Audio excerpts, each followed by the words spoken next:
Le King and Queen of the Ring 2024 vient tout juste de se terminer. Et franchement, c'était pas un si mauvais PLE que ça. J'étais un petit peu sceptique quand je l'ai regardé. Je savais que ça allait pas être un mauvais PLE. Mais d'un autre côté, je me suis dit, est-ce que ça va être vraiment bien? Et donne une note sur 10. Mais franchement, moi, j'ai pas détesté. Et pour ma part, je donnerais une note sur... Allez, sur 10, 7,5. Parce que franchement, c'était pas si nul. Alors c'est sûr, c'était pas le PLE du siècle, ni même de l'année. Mais c'était pas si mal que ça, et il s'est passé certaines choses. D'ailleurs, on va voir ça ensemble tout de suite, et on va pas perdre de temps. Pendant le kick-off, on a eu la toute nouvelle équipe. Jade Cargill et Bianca Belair contre Candice LeRae et Indi Hartwell. Bon, pas grande surprise. Eh ben, tout simplement, qui a gagné? Jade Cargill et Bianca Belair. Par contre, truc de ouf, ce kick-off a quand même duré 2 heures. Au début, je pensais que ça allait commencer à 18 h. Donc, j'ai commencé mon live à 18 h. Mais non, ça s'est commencé à 19 h, soit 2 heures de kick-off. C'est un truc de ouf. Même à WrestleMania, tu n'as pas 2 heures de kick-off comme ça. C'est un truc de folie. Ensuite, le premier match. Becky Lynch contre Liv Morgan. Bon, je l'avais dit, Liv Morgan, ça aurait été bien qu'elle soit championne pour ensuite se retrouver face à Rhea Ripley. Par contre, je n'aurais pas compris pourquoi Becky Lynch aurait été championne pour perdre en si peu de temps. Bon, ce qui est sûr, c'est que Liv Morgan a gagné ce titre-là. Et du coup, je pense que la mamie va lui tomber dessus à un moment ou à un autre. Par contre, je pense que la mamie va aussi tomber sur Dum Dum. Et oui, parce que... Pourquoi Liv Morgan a gagné? Parce que Dum Dum a voulu aider Becky Lynch avec une chaise. Mais qui en a profité plutôt? C'est Liv Morgan. Et Liv Morgan a gagné. Donc je pense que Dum Dum, il va avoir des petits problèmes quand même. Le match triple menace, Sami Zayn contre Bronson Reed contre Chad Gable. Et bien sûr, aux abords du ring, il y avait qui? Il y avait Otis. Otis, il était grand temps quand même qu'il se réveille. Bon là, il s'est réveillé, mais je pense plutôt que c'est un accident.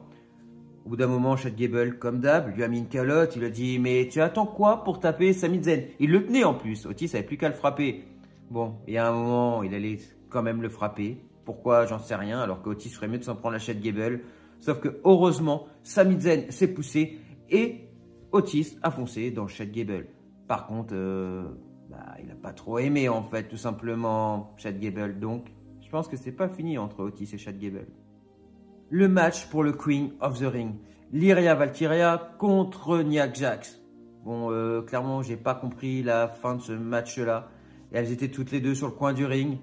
Nia Jax était sur le dessus du ring, au-dessus d'elle. Là, Lyria Valkyria, tout simplement, rate son spot. Nia Jax lui tombe dessus. 1, 2, 3 et terminé. Pour plein de choses, moi, j'ai pas trouvé ça ouf du tout.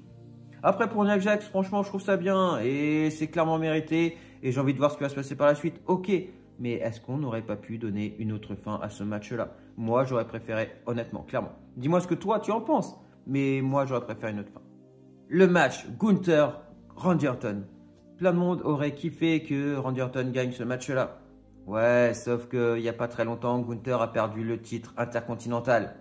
Et il n'allait pas perdre le titre intercontinental et en plus ne pas devenir King of the Ring. Donc, il fallait un petit peu s'en douter. Il n'allait pas perdre le titre pour rien. Donc, qui est champion? Eh ben, c'est Gunther qui devient King of the Ring. Donc, il aura tout simplement sa chance contre Damien Priest. Mais est-ce que Gunther va réussir à prendre le titre à Damien Priest? C'est la question. Moi, j'ai hâte de voir ça. Mais d'un autre côté, j'espère pas, quoi. Parce que Damien Priest, il faudrait vraiment que le jus demandé, ça pète dans tous les sens. Et qu'il a un vrai règne, quoi. Et en dehors du jus demandé, ça serait vraiment super bien. Donc, affaire à suivre encore une fois. Et en parlant de Damien Priest, on nous a annoncé que lors de Clash of the Castle, Drew McIntyre affrontera Damien Priest. Est-ce que Drew McIntyre, avant même Gunther, aura le titre de Damien Priest? Et au final, on n'aura pas Gunther contre Damien Priest, mais plutôt Drew McIntyre contre Gunther. Donc, encore une fois, affaire à suivre. Et maintenant, le main event. Match très compliqué à pronostiquer. Qui allait gagner ce match-là? Logan Paul? Non, faut pas rêver. Donc, en effet, Cody Rhodes a gagné son match face à Logan Paul. très très bon match. Je vois beaucoup de critiques sur Logan Paul, mais franchement, il ne faut pas oublier que ce mec-là, il y a peu de temps, il n'était pas catcheur. Et là, il te propose des trucs de ouf. En plus, il a une détente de ouf dans les jambes. Le mec, t'as l'impression qu'il vole, quoi. Mais donc, malgré qu'il ait bu énormément de Prime pendant ce match, petite promo pour la Prime. Apparemment, ce n'est pas la Red Bull, mais plutôt la Prime qui donne des ailes. Et bah, ça a clairement pas suffi. Eh oui. Attends, Logan Paul a même piqué un crossroad. Oh, à Cody. Ça se fait pas, ça. Eh ben, Logan Paul a payé le prêt fort parce que, bah, c'est Cody qui a gagné. Eh oui, c'est le GOAT, le balèze, Cody Rhodes qui a gagné. Donc voilà en tout cas pour le King and Queen of the Ring 2024. Mais dis-moi franchement, comme je l'ai dit en début de vidéo, donne-moi une note sur 10. Mais moi j'ai grave kiffé. Franchement, c'était grave classe. Moi j'ai bien aimé. Alors c'est sûr, ça va pas valoir WrestleMania. Backlash, n'en parlons pas. Là, Backlash, c'est le Graal. Ou ça battra certainement pas SummerSlam non plus.